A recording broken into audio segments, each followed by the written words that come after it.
Assalamualaikum semua. Di dalam video kali ini, saya akan tunjukkan bagaimana untuk masukkan gambar dari file ataupun dari lokal menggunakan assets.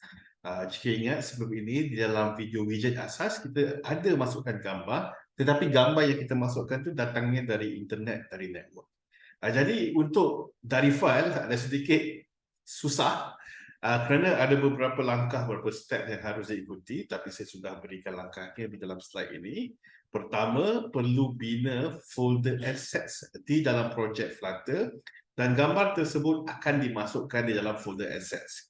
Kemudian kita akan buka file pubspec.yaml dan tuliskan nama folder yang mempunyai gambar tersebut. Dan akhir sekali untuk keluarkan gambar, kita akan gunakan Image.asset. Sebelum ini kita gunakan Image.network, untuk kali ini kita gunakan Image.asset. Jadi saya akan tunjukkan dan demo bagaimana untuk masukkan gambar tersebut. Pertama sekali, saya sudah ada file yang sudah dibuka. Kita buat macam biasa, line 38 ke bawah, kita line 38 ke bawah, 16 ke 30, buangkan komennya. Yang ini saya akan gunakan stateless stds, namakan homepage, dan homepage ini saya akan panggil dia di sini. Seterusnya, di dalam UI, saya akan buat UI scaffold. Saya buat scaffold, add bar, title, sambil kita boleh revise structure sesebuah application.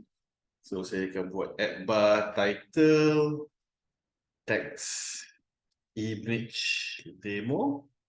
Kita buat body di sini, text, demo, image.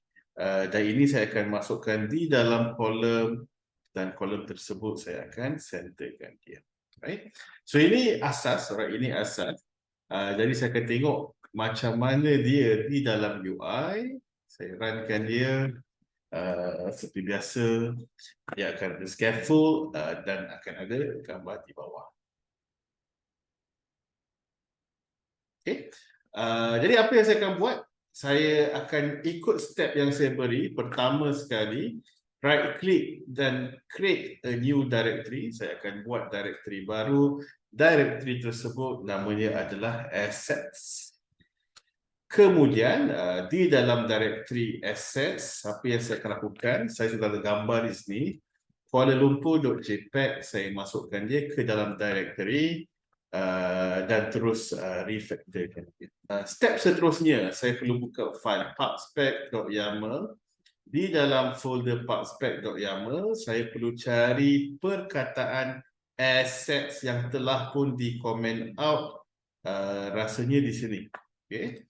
Saya comment outkan dia, pastikan A ni dia sama dengan users material design.